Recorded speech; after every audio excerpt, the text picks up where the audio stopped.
আসসালামু আলাইকুম। শুরু করছি জনপদের খবর, সঙ্গে আছি আমি নিশা মুন্তাসির। এখনকার এই সংবাদ আয়োজন একই সঙ্গে চ্যানেল আইয়ের ইউটিউব চ্যানেল এবং চ্যানেল আইয়ের ওটিটি প্ল্যাটফর্ম আই স্ক্রিনে লাইভ স্ট্রিম হচ্ছে। খুলনা প্রকৌশল ও প্রযুক্তি বিশ্ববিদ্যালয় কুয়েটে আন্দোলনরত শিক্ষার্থীদের সাথে বিশ্ববিদ্যালয় কর্তৃপক্ষের আলোচনা হয়েছে। বিশ্ববিদ্যালয় প্রশাসন আশা করছে দ্রুতই কুয়েটের জটিলতার সমাধান হবে। দুপুরে কুয়েট সংবাদ সম্মেলনে এই কথা জানিয়েছেন বিশ্ববিদ্যালয়ের ছাত্র কল্যাণ পরিচালক অধ্যাপক আব্দুল্লাহ ইলিয়াস আক্তার। তিনি বলেন, সভায় বহিষ্কৃত ৩৭ শিক্ষার্থীর বিষয়টি বিবেচনা করা হবে বলেও শিক্ষার্থীদেরকে জানিয়েছেন প্রশাসন। শিক্ষার্থীদের বিরুদ্ধে মামলা প্রত্যাহারের পদক্ষেপেও নেয়ার আশ্বাস দেওয়া হয়েছে। শিক্ষার্থীদের সাথে ফলপ্রসূ আলোচনা হয়েছে বলে জানান বিশ্ববিদ্যালয়ের ছাত্র কল্যাণ পরিচালক। তিনি শিক্ষার্থীদের আন্দোলন বন্ধের আহ্বান জানান। ওরা একটু লিমিটেশনের কথা বলেছে যে আমরা সংখ্যায় কম আসছি, আমাদের এই অল্প কয়েকজনের পক্ষে বড় একটা বডির সিদ্ধান্ত দেওয়াটা একটু মুশকিল, তাই বাকিদের সাথে ওরা কিছু কথা বলবে, আমাদের সাথে ওদের যোগাযোগ অব্যাহত রাখবে। আশা করতেছি যে কুয়েটে আবার স্বাভাবিক অবস্থা ফেরত আসবে। বেসরকারি বিশ্ববিদ্যালয় শাখা ছাত্রদল কর্মী প্রাইম এশিয়া বিশ্ববিদ্যালয়ের টেক্সটাইল বিভাগের শিক্ষার্থী জাহিদুল ইসলাম পারভেজকে ছুরিকাঘাতে হত্যার প্রতিবাদে ও হত্যাকারীদের গ্রেপ্তার ও শাস্তি নিশ্চিতের দাবিতে নড়াইলে মানববন্ধন করেছে ছাত্রদল।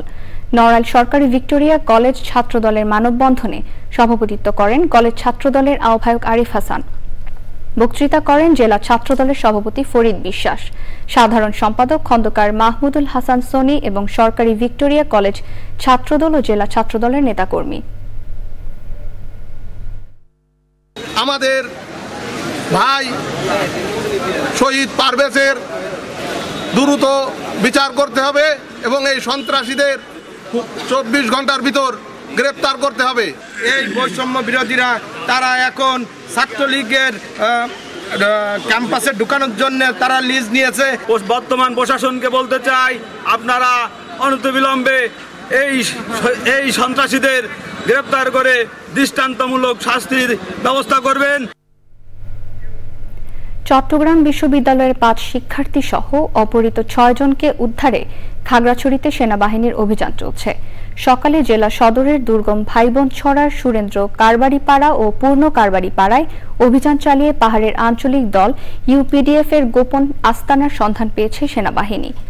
সে সময় গোপন আস্তানায় তল্লাশি চালিয়ে ইউপিডিএফ এর ব্যবহৃত বিপুল পরিমাণ প্রশিক্ষণ ও দাপ্তরিক সরঞ্জাম উদ্ধার করা হয়।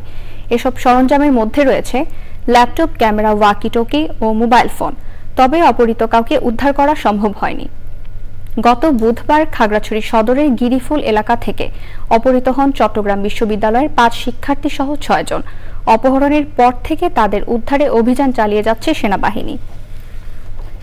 সুনামগঞ্জ মেডিকেল কলেজের প্রশাসনিক ভবনে তালা ঝুলিয়ে বিক্ষোভ ও মানববন্ধন করেছে আন্দোলনরত শিক্ষার্থীরা। রোববার তাদের উপর সেনা সদস্যদের লাঠিচার্জের সুষ্ঠু বিচার দাবি করে স্লোগান দেন শিক্ষার্থীরা।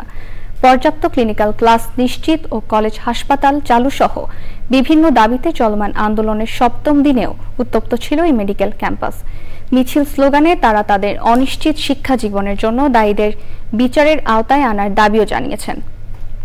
গত ১৫ এপ্রিল মঙ্গলবার মানববন্ধন, বিক্ষোভ ও ক্লাস বর্জন কর্মসূচি শুরু করেন শিক্ষার্থীরা।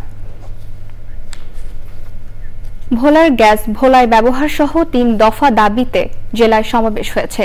চিকিৎসা সেবা নিশ্চিত করা ও যোগাযোগ ব্যবস্থার উন্নয়ন চান জেলাবাসী। দাবি আদায় না হলে শিগগিরই আরো বড় কর্মসূচি দেয়া হবে বলে ঘোষণা দেন আন্দোলনকারীরা। ভোলা থেকে হারুনুর রশিদের তথ্য, ভিডিও চিত্রে সুদীপ্তা মাহমুদের রিপোর্ট। ভোলায় ৩ দশক আগে ৩টি গ্যাস ক্ষেত্র আবিষ্কার হলেও স্থানীয় জনগণ গ্যাসের ব্যবহার থেকে বঞ্চিত। সরকারি মেডিকেল কলেজ ও আধুনিক হাসপাতাল না থাকায় এ অঞ্চলের মানুষ উন্নত চিকিৎসা সেবা পাচ্ছেন না।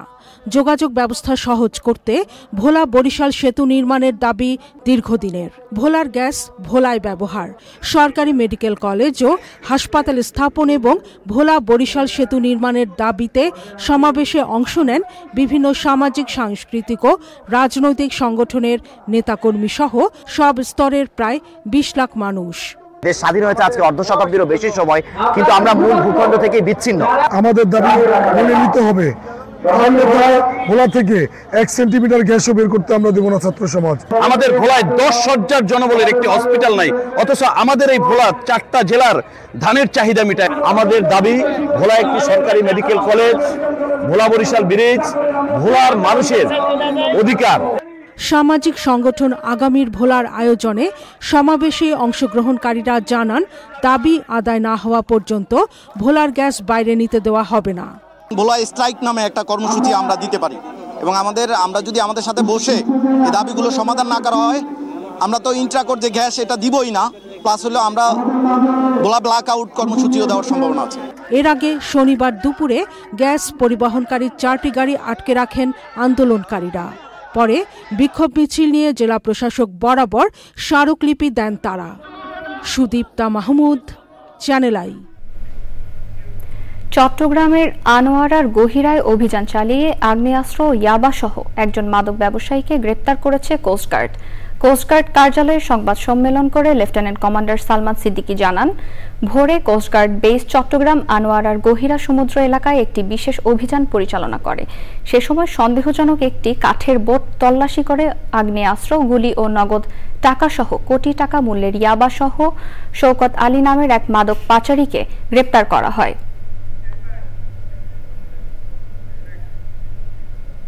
এবারে সারা দেশের খবর নিয়ে প্রতিনিধিদের পাঠানো তথ্য ও ভিডিও চিত্রে রিয়াদ ইসলামের রিপোর্ট।